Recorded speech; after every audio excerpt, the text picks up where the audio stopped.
Huyền Mục Ký, quyển 3, tập 20, 4 chữ, giao quân sợ lửa. Quý vị ạ, đêm khuya tĩnh lặng, gió lạnh rợn người.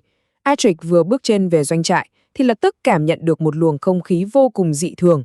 Trực giác nhạy bén mách bảo anh rằng ma tộc đang lẩn khuất ngay quanh đây thôi. Thế là tương kế tựu kế, Adric cứ điềm nhiên bước vào trong, ngả lông xuống giường giả vờ ngủ say. Quả nhiên không lâu sau, từ bên ngoài bóng tối, hai bóng đen lén la lén lút rón rén tiến lại gần. Chúng định lợi dụng tình cảnh Adric đang bị hắt hủi, ghẻ lạnh để giở trò đấy mà. Từ ngoài cửa, một giọng thì thầm xảo trá cất lên. A Trạch tướng quân, A Trạch tướng quân, tôi là tiên sứ đến trợ giúp ngài, tôi có việc quan trọng muốn bàn bạc với ngài. Nghe những lời đường mật ấy, hai hạ nhân Đào Đào và Mật Mật bán tín bán nghi, bèn hé cửa nhìn ra. Thấy hai vị tiên sứ áo trắng lụa la bồng bềnh, họ liền cho vào.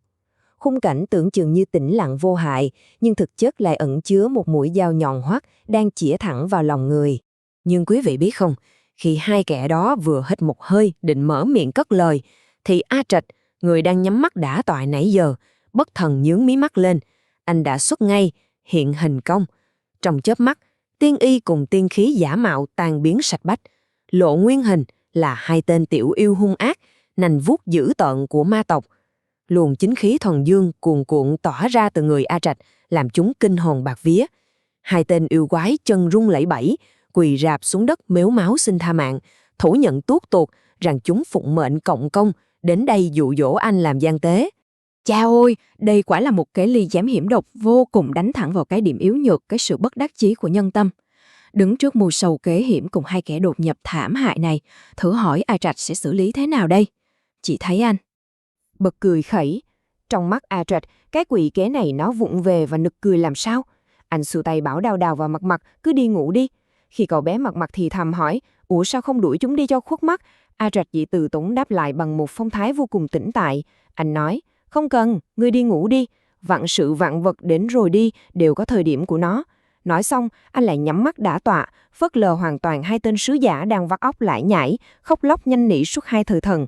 Mà kể chúng nói rát cả họng, A Trạch cứ lồi đó cho đến khi ngáy khò khò, khiến hai tên tiểu yêu tức tối, tuyệt vọng mà bỏ đi. Sự tĩnh lặng của anh lúc ấy quả thật giống hệt như một ngọn núi sừng sững, không cuồng phong nào lay chuyển nổi. Chuyện chi hài ngã lại nói về bầu không khí khẩn trương tột độ tại doanh trại của Giao Chân. Ở bên này, mọi thứ hoàn toàn trái ngược. Giao Chân đang ngực ngụa trong núi công việc quân sự. Tiếng báo cáo cấp báo vang lên liên hồi không dứt. Có quân địch tập kích phía sau, đội quân của hoàng đế đang bị đánh úp. Vị nguyên soái điều binh khiển tướng liên tục không ngơi nghỉ, bận đến mức Thanh Loan thấy trên mũi cô vương vệt bụi, định lấy khăn lau giúp mà cô cũng phải tay gạt đi. Ngay giữa lúc nước sôi lửa bỏng ấy, Thanh Loan kéo nhẹ Giao Chân ra sau trại, ngó trước ngó sau, rồi cất giọng thì thằng đầy cảnh giác. Thanh điệu đến báo, nói ma tộc gần đây hay ra vào doanh trại của A Trạch đó. Thanh Loan khuyên Giao Chân tuyệt đối không thể tùy tiện đi hỏi thẳng A Trạch được, mà phải hết sức đề phòng một cái liên hoàn kế từ kẻ địch. Dẫu trong lòng Giao Chân vẫn luôn nhớ ơn A Trạch từng ra tay cứu mạng. Nhưng quý vị ạ, những lời thủ thỉ này đã âm thầm gieo xuống một hạt mầm lưỡng lự trong tâm trí vị bình Nam Nguyên soái.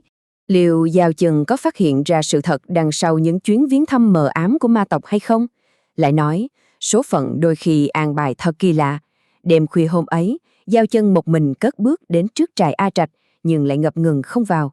Đúng ngay khoảnh khắc đó, cô tận mắt chứng kiến hai tên tiểu yêu dùng thuật độn thân chui tọt vào bên trong.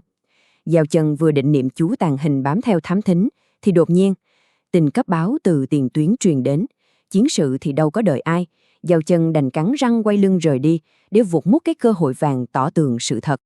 Cùng lúc đó, tại một nơi xa xôi khác là Tử Vân Sơn, một âm mưu tăm tối và hèn hạ không kém đang bắt đầu thành hình.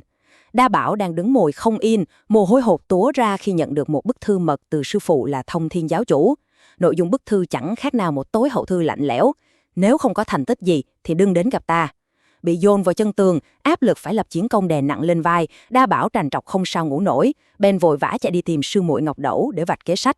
Trong gian phòng le lói ánh nến, Đa Bảo thì thầm bằng một giọng điệu đầy xảo quyệt và toàn tính. Thực ra thì Giao Chân kia cũng có yếu điểm, chỉ là si vu bên kia hắn không biết thôi. Trước tiên chúng ta có thể để hắn biết. Hắn lôi lại cái chuyện năm xưa, Giao Chân từng suýt mất mạng vì bị hồng sơ phun lửa. Đắc ý nhấn mạnh rằng, đám sinh linh ở Cô Lương Sơn bình thường trong ói phong lẫm liệt là thế, nhưng hễ gặp lửa là tiêu tùng ngay. Thế là cái kế hoạch ti tiện được hai kẻ này vạch ra vô cùng chi tiết. Đa bảo muốn dùng mật thư báo cho ác thần Sivu biết điểm yếu chết người của Giao Chân là sợ lửa. Hắn tính nhầm thế này, đợi khi Sivu dùng hỏa công đánh cho Giao Chân kiệt sức, không thể chống đỡ nổi nữa, thì binh lính Tử Văn Sơn với Thủy Long và Vũ Sư vốn chẳng ngán gì nữa sẽ bất ngờ xông lên ngư ông đắc lợi tiêu diệt địch. Một mũi tên trúng hai đích, vừa mượn tay giặc để diệt cái gai trong mắt, lại vừa dễ dàng cướp lấy đại công tước về dâng sư phụ. Để đảm bảo kế hoạch không có lấy nửa điểm sơ hở, Đa Bảo và Ngọc Đẩu phải dùng đủ loại bút khác nhau để cắm cúi viết ra những bức thư mật. Bàn tay Ngọc Đẩu run rẩy khi nhận nhiệm vụ gửi đi những bức thư cuối cùng. Cô sợ hãi, chần chừ, nhưng lệnh sư phụ như núi, cãi làm sao được. Thế nhưng, ngay lúc chuẩn bị phóng đi bức mật thư thứ 3, trong tâm trí cô đột nhiên lóe lên hình ảnh Giao Chân ngày trước, từng ân cần, dịu dàng chữa lành vết thương trên khuôn mặt mình. Chính cái đồng niệm xót xa, biết ơn le lói ấy đã khiến tay cô khẽ chững lại. Chuyện gì sẽ xảy ra khi một phép tàn hình bị lãng quên chỉ trong phút chốc hối lỗi của lương tri? Vâng, chính sự chần chừ mang chút tính người đó đã khiến Ngọc Đẩu luống cuống gửi đi bức thư cuối cùng, mặc quên bén mất việc niệm pháp tàn hình. Và giữa không trung bao la mịt mờ, bức thư lộ liếu ấy đã bị Thanh Điểu tinh mắt tóm gọn rồi mang về trình thẳng lên bàn của Giao Chân. Giao Chân mỏi phăng bức thư ra. Trên mặt giấy, 4 chữ lớn sáng rực lên như ném thẳng vào võng mạc cô. Giao quân sợ lửa. 4 chữ ấy như một mồi lửa khổng lồ, châm ngòi cho cơn phẫn nộ ngút trời xanh. Giao Chân vắt óc suy nghĩ xem rốt cuộc kẻ nào nắm được điểm yếu chí mạng này để bán đứng mình. Và rồi ký ức bên trong sân động ùa về. Cô nhớ như in, mình từng rủ rỉ kể với A Trạch rằng sinh linh Côn Luân sợ nhất là lửa, cùng với cái cảnh ma tộc lén lút ra vào trại của anh mà chính mắt cô chứng kiến đêm trước. Mọi thứ móc nối lại thành một chuỗi logic hoàn hảo không tì vết. Giao Chân cắn rằng đinh ninh tin chắc A Trạch chính là kẻ gian tế. Một sự hiểu lầm vừa khéo vô cùng oan trái. Nhưng Giao Chân chưa kịp ra lệnh bắt người điều tra thì thảm họa đã ập xuống đầu. Cấp báo, quân địch phóng hỏa. Tiếng hét thất thanh xé toạc màn đêm tĩnh mịch. Nhìn lên trời, gần 20 con yêu quái lửa khổng lồ rực rỡ từ không trung đang điên cuồng trút những cơn mưa lửa cuồn cuộn xuống khắp doanh trại. Tình thế ngàn cân treo sợi tóc, Giao Chân không chần chừ nửa giây, rút ngay thanh lưu ly tịnh khôn kiếm rực rỡ ngũ sắc từ trên búi tóc, đạp đất lao thẳng lên bầu trời. Bằng khí thế oai dũng bạc sơn hà, cô vung kiếm chém rụng đầu từng con hỏa quái một. Chém xong, cô lộn vòng phi thân xuống đất, lập tức vận nội công, dùng chân khí hàng băng phát ra từ lòng bàn tay dập tắt các điểm lửa đang cháy hung hãn. Khi hỏa hoạn vừa tạm lắng xuống, một hiện tượng vô cùng kỳ lạ xuất hiện.